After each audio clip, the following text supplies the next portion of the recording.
Morning everyone. So to try and stay active and stay busy during the isolation, we're going to do, as we've said, a video each day. First one, we're going to do V for Victory, which a lot of you will already be familiar with, having done bits and pieces in sessions that we've done over the last couple of years. So we're going to scale it up from happy feet with just some basic, like trying to knock things over, into some more complex and technical things for the older children to have a go at, and then hopefully a few bits in between as well.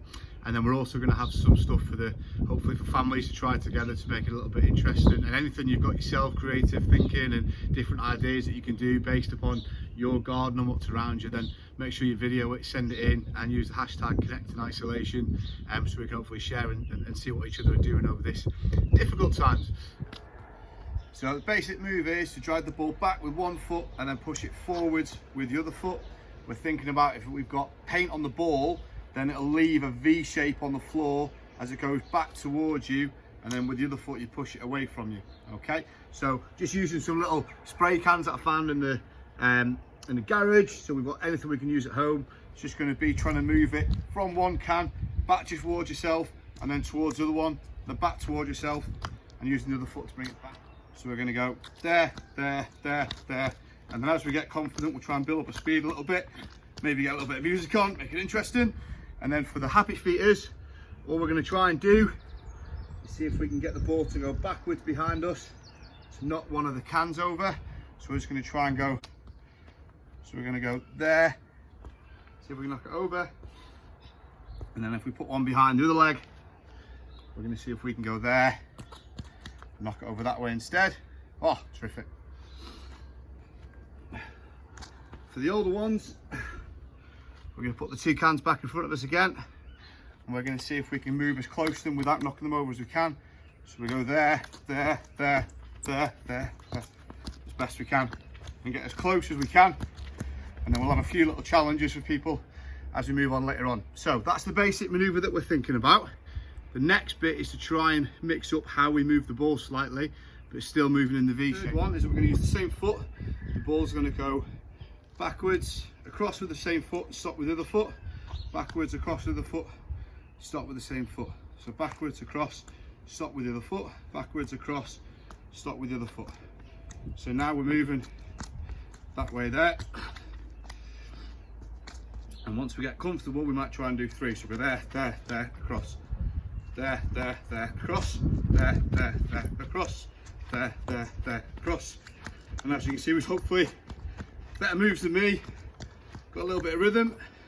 You might introduce some music as well. Okay, third one is that we're going to use the same foot. The ball's going to go backwards, across with the same foot, and stop with the other foot, backwards, across with the foot, stop with the same foot. So backwards, across, stop with the other foot, backwards, across, stop with the other foot. So now we're moving that way there,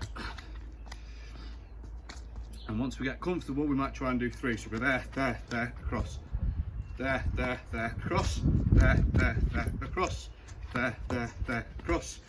And as you can see, with hopefully better moves than me, got a little bit of rhythm. You might introduce some music as well. Final one, we're going to go behind the standing leg rather than across the front of it. So the ball's going to come backwards, and as it gets behind, flick it and stop it on the other side. Straighten up again, we go backwards, flick it behind the standing leg and stop it. And we're aiming to try and get it, remember, as close to those two little points that we've made. So then we're going to try and build up a little bit of rhythm. So it goes there, there, stop, there, there, stop, there, there, stop, there, there, stop, there, there, stop, there, there, stop. There we go. So as you can see, for V for Victory, we've got a few little challenges that you might try. One is to see how many V shapes you can do within 60 seconds. And you might try that on each of the different moves that we've looked at, or you might just focus on one and try and perfect that one today, and then tomorrow try one of the other ones. Challenge 2 is how many different ways and how many new ways you can think of to move the ball in your V shape. So I've predominantly used the sole of the foot, the bottom of my foot, to drag the ball backwards, and then moved it forwards onto the other side of the V with the bottom of my foot or the laces. So you might try some different ideas, come up with different ways to move it, maybe different ways to get it to go behind you and turn it back around. But the key things are that you face forwards and the ball move from your left hand side towards you, and then away to your right hand side, and then backwards from the right hand side towards you, and backwards and forwards again on the left hand side. Also a little family challenge. I'm on my own. Rory's not quite big enough to do this yet, but I might have someone stood opposite me and we share a ball and we do it in pairs, so that I go backwards and then forwards, and then the person on this side goes backwards and forwards, and then to me it goes backwards and forwards, and to them it goes backwards and forwards, and we see how many we can do as a pair in 60 seconds, or we challenge each other to see who loses the ball first. And then the last little thing that's not on the board is thinking about how we can make it more rhythmic, so maybe doing it to music or something like that. Be great if you could share your clips so that we can see how you're getting on, and please use the hashtag connecting in isolation, just to make sure that we can keep in touch with everyone and see what everyone's up to. Any little tweaks you've got to yourself, please feed them back, and we might use them later on in the days and weeks as we go by. All right, all the best everyone.